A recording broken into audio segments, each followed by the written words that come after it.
Hello friends, welcome to maths study. आज की इस वीडियो में हम गुणनखंड निकालना सीखेंगे।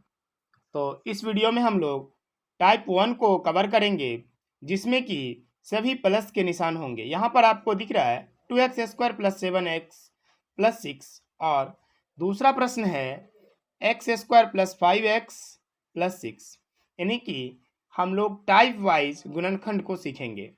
तो इस वीडियो में हम केवल प्लस के निशान वाले जो गुणनखंड होंगे उनको करेंगे। इसके बाद हमारा नेक्स्ट वीडियो जो आएगा उसमें हम माइनस प्लस दोनों निशान वाले चिन्ह जो होंगे उनको सॉल्व करेंगे।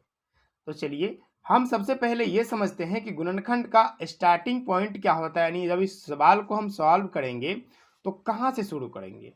ठीक है, उससे पहले कुछ टर्म्स आप समझ लीजिए कि अगर कहीं पर लिखा हुआ है x², तो इसको हम लिख सकते हैं x गुणा x।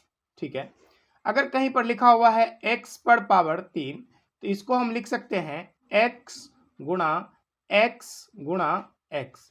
अगर कहीं पर लिखा हुआ है 2x², तो इसको हम इस तरीके से लिख सकते हैं 2 गुणा x। ठीक है, ये चीज आपको समझ आ गई। अब देखिए अगला पॉइंट क्या है कि जब आप गुणनखंड को सॉल्व करना शुरू करेंगे तो आपका सबसे पहला काम क्या होगा कि यहाँ जो x² के गुणा में जो भी नंबर दिए रहेंगे और x ये जो अचर पद यानी सबसे अंतिम वाला पद जो होगा, इन दोनों को गुणा करेंगे। ठीक है, ये 2 और 6 को जब गुणा करेंगे आप तो कितना आएगा, ये आएगा 12। ठीक है ना, कितना आएगा, ये 12 आएगा। ठीक है, तो अब हम क्या काम करेंगे, इस 12 को ऐसे खंड में तोड़ेंगे जिसे कि गुणा करने पर तो 12 आए लेकिन जोड़ने पर 7 आए। ठीक है, गुणा करने पर कितना आना चाहिए, 12 आना चाहिए, और जोड़ने पर कितना आना चाहिए, 7 आना चाहिए। तो देखिए हम 12 को गुणा के रूप में क्या क्या लिख सकते हैं। 12 को हम लिख सकते हैं 2 गुणा 6। ठीक है, लेकिन अगर हम इसको जोड़ेंगे तो क्या 2 और 6 को जोड़ने पर 8 आएगा, तो नहीं, 2 और 6 को जोड़ने पर 8 नहीं आएगा। अगर यहाँ पर प्लस का सिंबल है तो हम इन दोनों को जोड़ेंगे, अगर यहाँ पर माइनस का सिंबल रहता तो हम दोनों को क्या करते, घटाते। तो ये हमारा इसको संतुष्ट नहीं कर रहा है। तो देखिए और 12 को हम क्या लिख सकते हैं, 12 को हम लिख सकते हैं क्या क्या, 4 गुणा 3। अभी देखिए 12 को 4 गुणा 3 लिख दिए तो क्या हो गया कि 4 और 3 को जोड़ने पर हमको क्या मिलेगा, 7 मिलेगा, और गुणा करने पर 12 मिला। तो हम इसको इस तरीके से भी तो लिख सकते हैं, इसको लिख सकते हैं 4 गुणा 3। ठीक है, यहाँ पे 4 + 3, ये हो जाएगा हमारा क्या, 7 होगा। अब इसमें x लगा देंगे दोनों तरफ हम कुछ भी जोड़ सकते हैं और घटा सकते हैं। तो इधर देखिए 4x, क्योंकि यहाँ x है इसलिए x लगा देंगे, 4x + 3x बराबर क्या होगा, 7। इधर भी x लगाएंगे। देखिए अभी यहाँ पर ये 7 है और ये 4 + 3 है, दोनों का मतलब एक ही है लेकिन लिखने का केवल तरीका अलग हो गया है। ठीक है, तो बीच वाला टर्म को आप इस तरीके से तोड़ करके लिखते हैं। ठीक है, पहला काम आपका होता है x² के गुणांक और अचर पद, इन दोनों को गुणा करने पर तो इन दोनों को गुणा करने पर जो आया उसको ऐसे फैक्टर में तोड़ना कि गुणा करने पर तो इतना ही रहे लेकिन जोड़ने पर, अगर यहाँ पर प्लस का सिंबल है तो जोड़ने पर बीच वाली जो संख्या है ये आनी चाहिए। ठीक है, तो देखिए इसको हम इस तरीके से अब लिखेंगे, ये जो 2x है इसको हम कुछ भी नहीं कहेंगे, 2x² को 2x² रहने देंगे, प्लस में देखिए 7 को हम क्या लिख सकते थे, 7 को लिख सकते हैं 4x + 3x।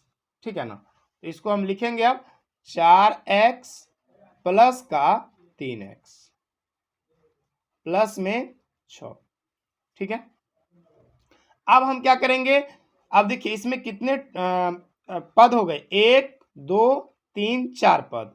तो सबसे पहले हम पहला 2 पद अंतिम के 2 पद एक साथ रखेंगे। देखिए अब हम इसको या तो इसको विस्तार रूप में लिख करके फिर सॉल्व करें या डायरेक्ट हम सॉल्व कर सकते हैं। अगर हमें मतलब समझ आता है तो डायरेक्ट भी कर सकते हैं, और अगर नहीं आता है तो इसको विस्तार करेंगे। चलिए पहला क्वेश्चन को हम आपको विस्तार तरीके से सॉल्व करके दिखाते हैं।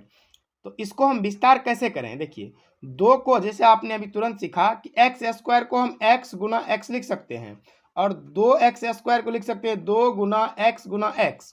तो 2 को 2 रहने देंगे, एक्स स्क्वायर को हम लिख सकते हैं x गुना x प्लस, देखिए 4 को आप विस्तार रूप में कैसे लिखिएगा, तो 4 को आप इस तरीके से लिख सकते हैं ना, 4 का अभाज्य गुणनखंड करेंगे तो 2 से जाएगा 2 दूना 4, फिर 2 से जाएगा 2 एकम 2, यानी कि 4 को हम लिख सकते हैं 2 गुना 2, और इसके गुना में x भी है तो x लगाएंगे, फिर यहाँ प्लस का सिंबल है तो प्लस, ठीक है, और उसके बाद 3 गुना x प्लस में 6। अब देखिए पहले के 2 पद, ये जो है पहले के 2 यहाँ से यहाँ तक है, और आखिरी के 2 पद यहाँ से यहाँ तक है। अब देखिए प्लस के सिंबल के इधर ऐसी क्या है जो इधर भी है और इधर भी है, तो आप देखेंगे 2 यहाँ भी है और 2 यहाँ भी है, x यहाँ भी है और x यहाँ भी है, तो इधर क्या मिला हमें, 2x मिल गया, 2x, ठीक है, प्लस 2x बाहर निकाल लेंगे तो क्या बचा, इधर x बच गया, तो 2x बाहर निकाल लिए, x बचा प्लस में, ठीक है, यहाँ प्लस लिखेंगे, और उसके बाद 2 और x तो इधर बाहर निकल चुका है, अब क्या बचा, प्लस का 2 बचा, ठीक है। अब देखिए अंतिम के 2 पद में यहाँ प्लस का सिंबल है तो प्लस का सिंबल लिखेंगे, यहाँ देखिए 3, यहाँ 3 है, और इसमें 6 को हम इस तरीके से लिख सकते थे, यहाँ पर 2 गुना 3, ठीक है ना, तो यहाँ देखिए 3 इधर भी है और 3 इधर भी है, तो 3 यहाँ पर कॉमन आ जाएगा, बचेगा क्या, x प्लस में 2, ठीक। अब देखिए इस ब्रैकेट में भी x प्लस 2 है और इस ब्रैकेट में भी x प्लस 2 है, तो x प्लस 2 को हम लिख सकते हैं इस तरीके से, और 2x प्लस 3 को लिख लेंगे इस तरीके से, ठीक है ना। तो इस तरीके से हमारा गुणनखंड यहाँ कंप्लीट हो गया, पहला क्वेश्चन हमारा सॉल्व हो गया। अगला क्वेश्चन भी हम सेम इसी तरीके से करेंगे, तो इसको भी आप बिल्कुल ध्यान से समझिए। पहला काम हमारा क्या होता है, एक्स स्क्वायर के गुणांक और अंतिम पद, सबसे अंतिम पद क्या है, 6 है, यहाँ एक्स स्क्वायर के गुणांक, यहाँ देखिए कुछ भी नहीं रहता है, एक्स इसमें गुना में तो 1 रहता है, यहाँ क्या है, 6 को जब 1 से गुना किया जाएगा तो ये 6 बनेगा, ठीक है। अब हम 6 को ऐसा क्या करें कि जोड़ने पर तो 5 आए लेकिन गुना करने पर कितना आए, 6 आए, तो 6 को हम क्या लिख सकते हैं, 6 को लिख सकते हैं 6 गुना 1, लेकिन क्या जोड़ने पर 5 आएगा, तो 6 एक साथ हो रहा है, जोड़ने पर 5 नहीं आ रहा है, तो 6 को हम लिख सकते हैं क्या, 2 गुना 3, ठीक है ना। आपने अभी तुरंत सीखा है कि अगर यहाँ पर प्लस का सिंबल रहेगा तो इन दोनों नंबर को जोड़ने पर 5 आना चाहिए, ठीक ना। और माइनस वाला जो वीडियो होगा, वो माइनस वाला जो सवाल होगा वो आपको नेक्स्ट वीडियो में मिलेगा, तो आप उस वीडियो को भी मिस नहीं कीजिएगा, इसलिए आप अभी चैनल को सब्सक्राइब कर लीजिए, ठीक है ना। तो चलिए इसको समझते हैं कि अब ये क्या बन गया, 3 और 2 को जोड़ने पर 5 बना और 3 और 2 को गुना करने पर 6 बना, इसका मतलब ये जो नंबर है इस कंडीशन को फॉलो कर रहा है, ठीक ना।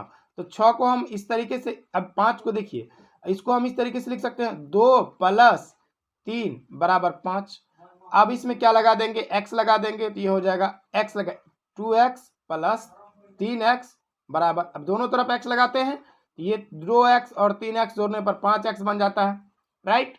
अब देखिए इसी 5 को हम इस तरीके से लिख सकते हैं, ठीक है ना, तो हम इसको इस तरीके से लिखेंगे, एक्स स्क्वायर को तो कुछ भी नहीं कहेंगे, एक्स स्क्वायर को एक्स स्क्वायर रहने देते हैं, फिर देखिए 5x को हम क्या लिखेंगे, 2x प्लस 3x, तो हम इसको लिख लेंगे 2x प्लस में 3x, अब जो 6 बच गया इसको लिख लेंगे। आगे देखिए अब हम इसको विस्तार नहीं करेंगे, इस बार हम डायरेक्ट इनको सॉल्व कर सकते हैं, अगर आपको विस्तार करना है तो कर सकते हैं, लेकिन अगर आता है तो निश्चित रूप से आप इस तरीके डायरेक्ट ही सॉल्व करिए। अब आपको सोचना पड़ेगा कि प्लस के इधर पहले दो पद और आखिरी के 2 पद में ऐसा क्या है जो प्लस के इधर भी है और प्लस के इधर भी है, x यहाँ भी है और x यहाँ भी है, तो यहाँ पर x कॉमन आ जाएगा, तो इसको हम लिखेंगे x को जब x से गुना किया जाए तो एक्स स्क्वायर बनेगा, फिर x को जब 2 से गुना प्लस 2 से गुना किया जाएगा तो क्या बनेगा, 2x बनेगा, ठीक है। प्लस है तो यहाँ प्लस, देखिए उसके बाद 3 यहाँ भी है और 3 इस 6 में भी छिपा हुआ है, तो x प्लस 2, यानी कि 3 को जब हम 2 से गुना करेंगे तो फिर से 6 बनेगा। ठीक है, अब देखिए x प्लस 2 यहाँ भी आया, x प्लस 2 यहाँ भी आया, तो जो 2 बार आया है उसको एक बार लिखते हैं हम, x प्लस 2, x बच गया जो उसको एक बार लिख लेते हैं, ये बच गया x प्लस में 3। इस तरीके से आप गुणनखंड को बहुत ही आसान तरीके से किसी भी नंबर का गुणनखंड हो उनको सॉल्व कर सकते हैं।